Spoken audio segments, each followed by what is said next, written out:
मित्रांनो, तुमचे पुन्हा एकदा डी स्टोरी टेलर या चॅनलवरती स्वागत आहे. आजच्या आपल्या गोष्टीचे नाव आहे आत्याचा वाडा. पण गोष्ट सुरू करण्याअगोदर जर तुम्ही चॅनलवरती नवीन असाल तर चॅनलला सबस्क्राईब करा व बेलच्या बटनला प्रेस करा. चला तर मग गोष्टीला सुरुवात करूया. आजच आत्याचे पत्र मिळाले. आत्याची तब्येत बरी नाहीये असं त्यात लिहिलं होतं. रायपाडा हे डहाणूजवळ असलेलं एक गाव होते. तिथेच माझी आत्या राहत होती. बऱ्याच दिवसापासून आत्याची तब्येत खराब होती आणि जवळचं कोणी नातेवाईक नसल्याने आता मी तिच्याजवळ जाऊन तिची काळजी घ्यावी असं माझ्या आतेभावाला वाटत होतं. आत्याला एक मुलगा आणि एक मुलगी असे 2 मुलं, पण दोघेही अमेरिकेला राहत होते. आत्याची तब्येत खराब असताना सुद्धा त्यांना यावंसं वाटत नव्हतं. याचा विचार करून मला राग येत होता. मला पत्र मिळताच मी जायचे ठरवले, कारण मी आत्याचा लाडका होतो. आत्याचा स्वभाव जरी कडक असला तरी माझ्यावर तिचा जीव होता. आत्या आणि काका, आत्याचे मिस्टर असे 2 लोक त्या वाड्यात राहत होते. पण 2 वर्षापूर्वी काका आजाराने वारले. तेव्हापासून आत्या एकटीच राहत होती. आत्या खूप हट्टी स्वभावाची होती.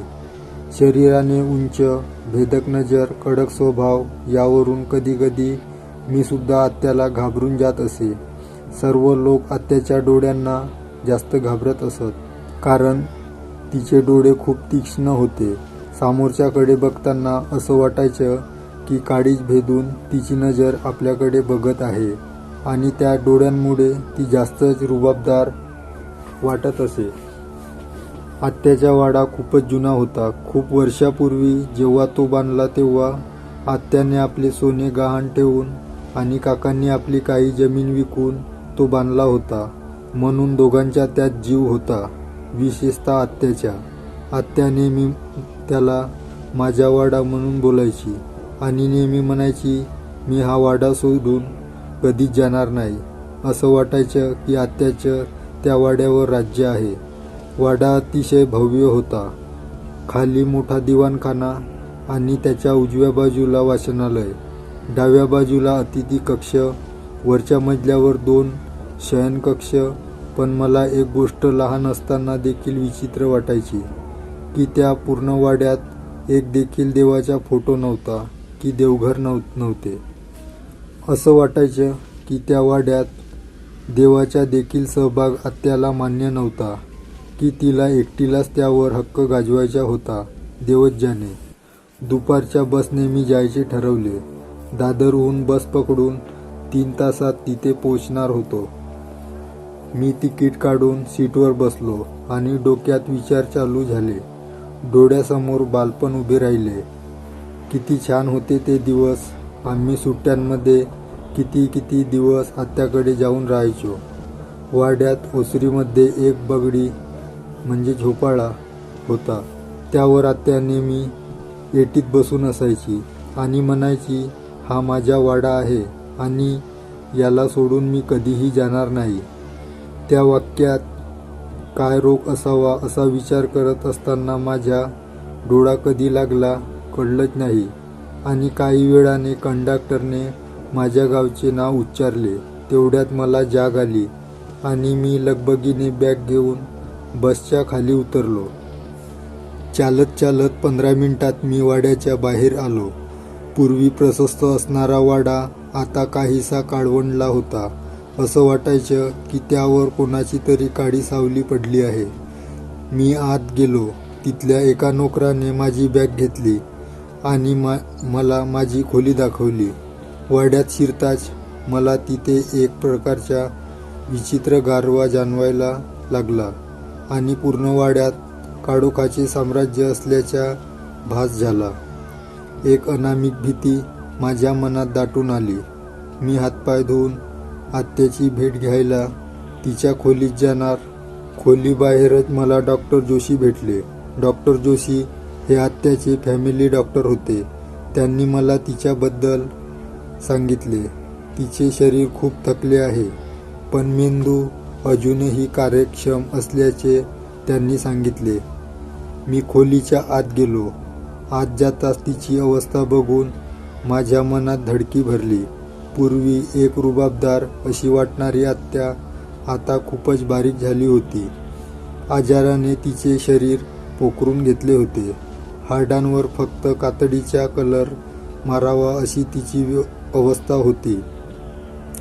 केस वयामुळे सफेद झाले होते. अंगावर सुरकुत्या पडल्या होत्या. मी हिम्मत करून आत्याच्या जवळ जाऊन बसलो.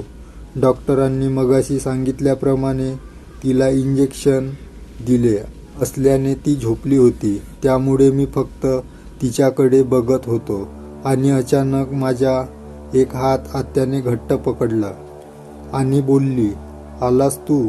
मला माहीत होतं तू येशील. आता आला आहेस तर आत्याजवळ राहा काही दिवस." एवढे बोलून ती हसू लागली, पण तिच्या हास्यात एक क्रूरता लपलेली होती.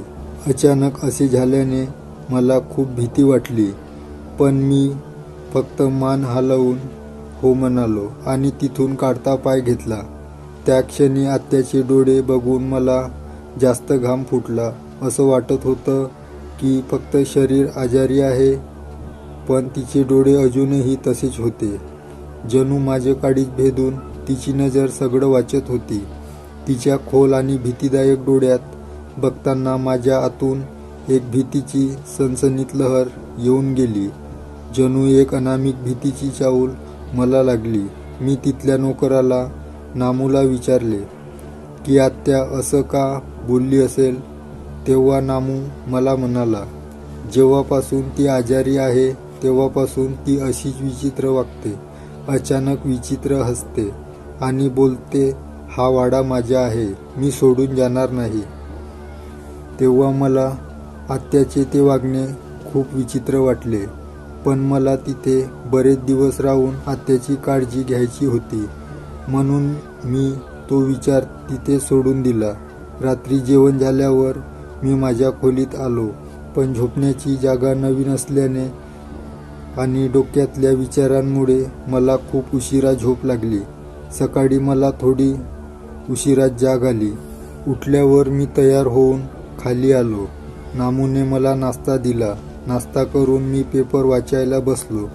सकाळ असूनही त्या वाड्यात मला प्रसन्न वाटत नव्हते. श्वास कोंडल्यासारखा वाटत होता. मी बाहेर फेरफटका मारायचे ठरवलं. जवळच एक गणपतीचं मंदिर होतं. मी तिथे जाऊन बसलो. मनाला बरं वाटलं. त्या वाड्यात असताना त्यावर एक प्रकारचे अंधाराचे साम्राज्य असल्यासारखं वाटायचं, पण तिथून बाहेर निघाल्यानंतर मनाला चांगलं वाटत होतं. जवळपास 2 तास तिथे बसल्यानंतर मी तिथून बाहेर पडलो. मला वाचनाची आवड होती. रिक्षा करून शहरात असलेल्या बुक स्टॉलवर मी गेलो आणि तिथून एक पुस्तक विकत घेऊन जवळच असलेल्या बगीच्यात जाऊन मी वाचत बसलो. पुढचा संबंध दिवस मी पुस्तक वाचत घालवला. सायंकाळी 6 वाजेच्या सुमाराला मी वाड्यावर परतलो. रात्री लवकर जेवून मी आत्याच्या तब्येतीची चौकशी करायला गेलो. नामू आपल्या घरी गेला असल्याने मी एकटाच होतो. आत्याच्या खोलीत गेलो. ती कालसारखी झोपली होती, पण मी जाताच तिने डोळे झटकन उघडले आणि माझ्याकडे रोखून बघू लागली. तिच्या डोळ्यात बघताना मला भीती जाणवत होती, कारण आज तिथे नामूही नव्हता. तिने नजरेनेच मला बसायला सांगितले. मी बसलो आणि तिला तब्येत कशी आहे विचारले. तेव्हा रागातच मला म्हणाली, "मला काय धाड भरली? मी एकदम ठीक आहे. पण तू आलास ते बरं केलास. मला बोलायचे आहे तुझ्याशी. काहीतरी सांगायचे आहे." असं म्हणून तिने माझा हात घट्ट पकडून घेतला. तिच्या रखरखीत हात लागताच माझ्या अंगावर काटा आला. ती माझ्या डोळ्यात खोलवर बघू लागली. तिची नजर माझे काळी चिरून आत बघत होती. माझे शरीर जणू गारठले होते. हालायचा प्रयत्न करूनही हालता येत नव्हते. तोंडातून आवाजही निघत नव्हता.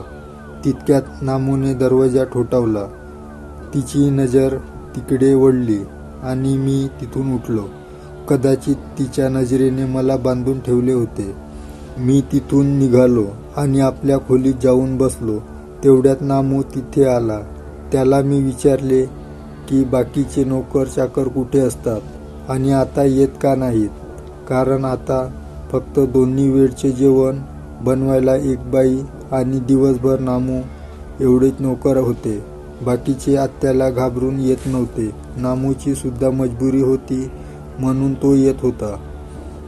पण आजपासून नामूलाही माझ्या खोलीत झोपायची विनंती मी केली आणि तोही तयार झाला, कारण माझ्या आणि आत्याच्या खोलीत फक्त एकच खोली आडवी होती.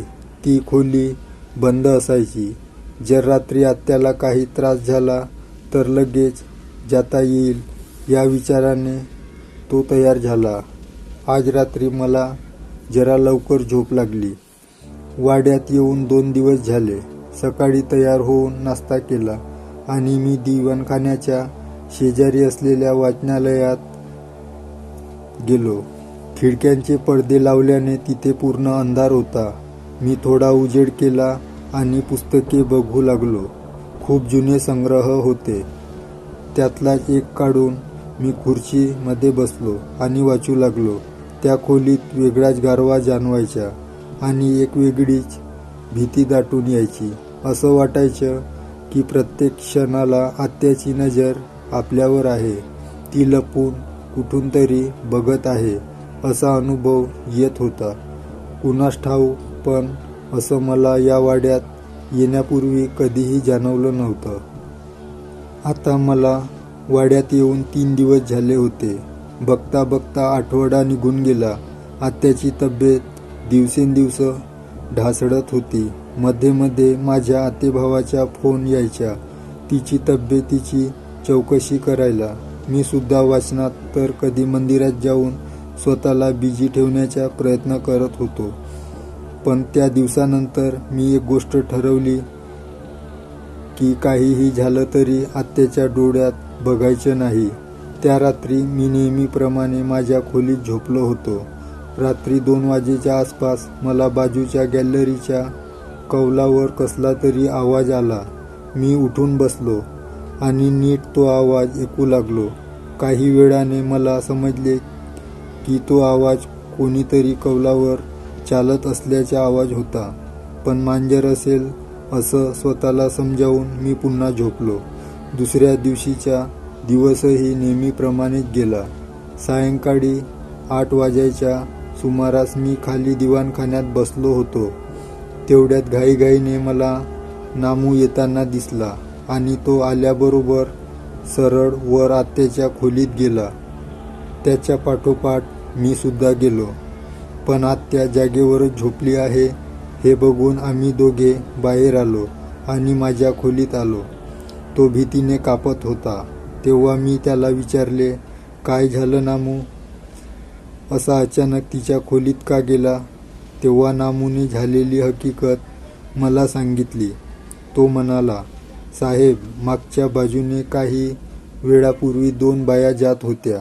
त्यांनी मागच्या गॅलरीच्या कौलावर कोणाला तरी 4 पायांवर चालताना बघितले आणि तिचा चेहरा हुबेहूब आत्यासारखा होता. हे अमानवी कृत्य बघून त्या दोघी इतक्या घाबरल्या की दोघी पळत पळत आपल्या घरी जात होत्या. वाटेत त्यांना मी दिसलो आणि त्यांनी मला हे सांगितले.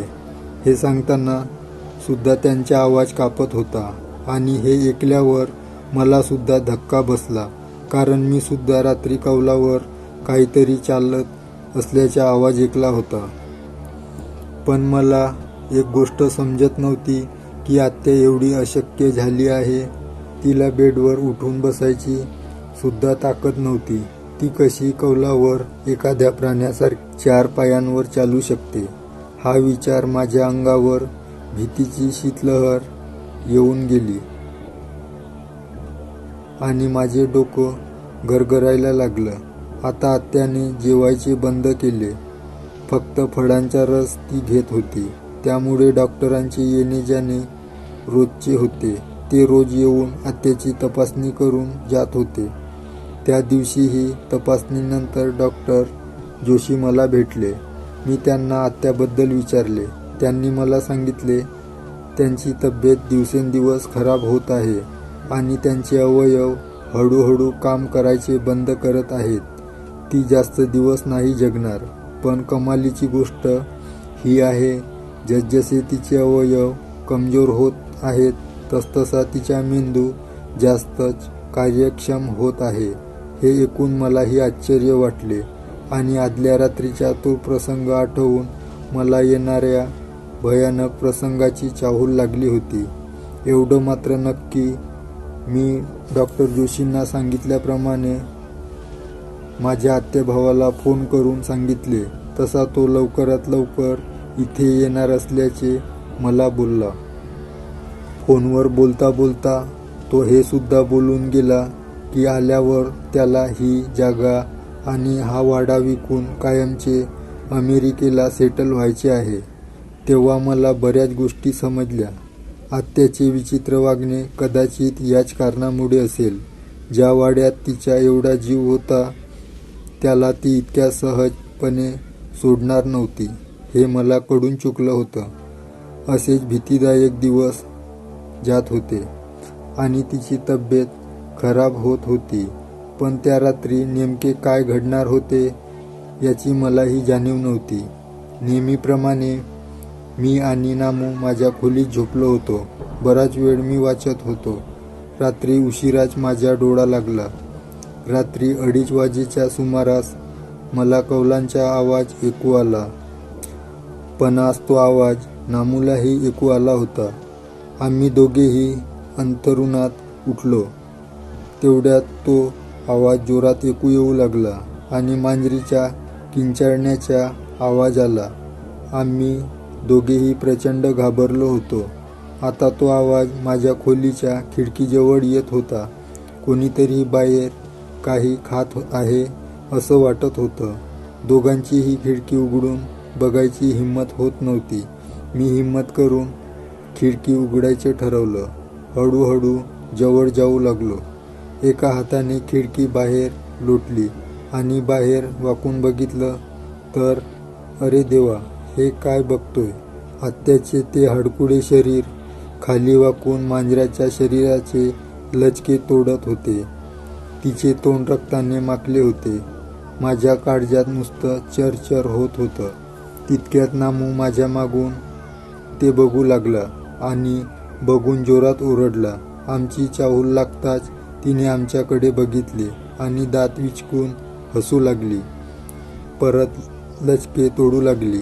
ते अर्धवट खाऊन झाल्यावर तिने एखाद्या प्राण्यांप्रमाणे 4 पायावर पळत गॅलरीच्या त्या बाजूला उडी मारली. ते बघून माझ्या पायाखालची जमीनच सरकली. आम्ही दोघेही एकमेकांकडे बघत राहिलो. आता आमची दरवाजा उघडण्याची सुद्धा हिंमत होत नव्हती. आम्ही तिथेच बसून राहिलो. काही वेळाने भिंतीवर बाहेरून काहीतरी रखडण्याचा आवाज येऊ लागला. काही वेळाने तो आवाज बंद झाला. आम्ही सकाळ होण्याची वाट पाहू लागलो. सकाळ होताच मी पहिले डॉक्टरांना फोन केला.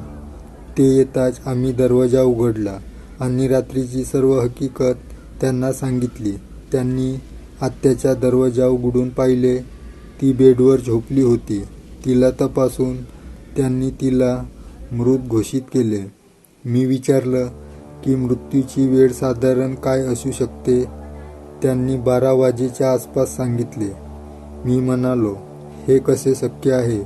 म्हणजे आम्ही आत्याला बघितले तेव्हा तिला जाऊन 2 तास झाले होते. मग आम्हाला दिसली ते कोण होती? तेव्हा डॉक्टरांनी मला सांगितले, तुमच्या आत्याच्या या वाड्यात खूप जीव होता. कदाचित या तीव्र इच्छाशक्तीमुळे ती या जगातून जायला तयार नव्हती. तपासणी करून झाल्यावर त्यांनी मला सांगितले, तिचे शरीर तिची साथ देत नव्हते, पण मेंदू जास्त कार्यक्षम होता. रात्री तुम्हाला जे दिसलं त्यातून ती तुम्हाला काहीतरी सांगू पाहत होती. ते ऐकल्यावर आम्ही वाड्याच्या मागच्या बाजूला आलो. ते बघून आम्हाला सर्वांना धक्का बसला. खिडकीच्या बाजूला मांजराचे अर्धवट खाल्लेले शरीर लटकले होते आणि रक्ताने लिहिलं होतं, हा वाडा सोडून कधीही जाणार नाही आणि वाड्याला विकूही देणार नाही. जो या वाड्यात येऊन राहील त्याची अवस्थाही या मांजरासारखीच करून टाकेन. ते बघून आम्ही सर्वजण घाबरलो आणि जे समजायचं ते समजलो. दुसऱ्या दिवशी आत्याचा मुलगा तिथे आला. त्याला मी घडलेला सर्व प्रकार सांगितला. त्यानेही वाडा विकण्याचा विचार सोडून दिला. तो वाडा आणि ती जागा असेपर्यंत कोणीही तिथे यायचे नाही हे आम्ही ठरवून टाकले, कारण त्या जागेवर आत्याच हक्क गाजवणार होती हे आम्हाला समजलं होतं. मी सुद्धा माझ्या आयुष्यातला तो भयानक अनुभव उराशी बाळगून तिथून निघून आलो. कदाचित या अनुभवाने मी अजून मजबूत झालो होतो आणि आयुष्यात नवीन आव्हानांना तोंड देण्यास सज्ज झालो. मित्रांनो, ही गोष्ट तुम्हाला कशी वाटली लाईक व कमेंट करून नक्की सांगा व चॅनलवरती नवीन असाल तर चॅनलला सबस्क्राईब करा. भेटूया असाच एका नवीन गोष्टीसोबत.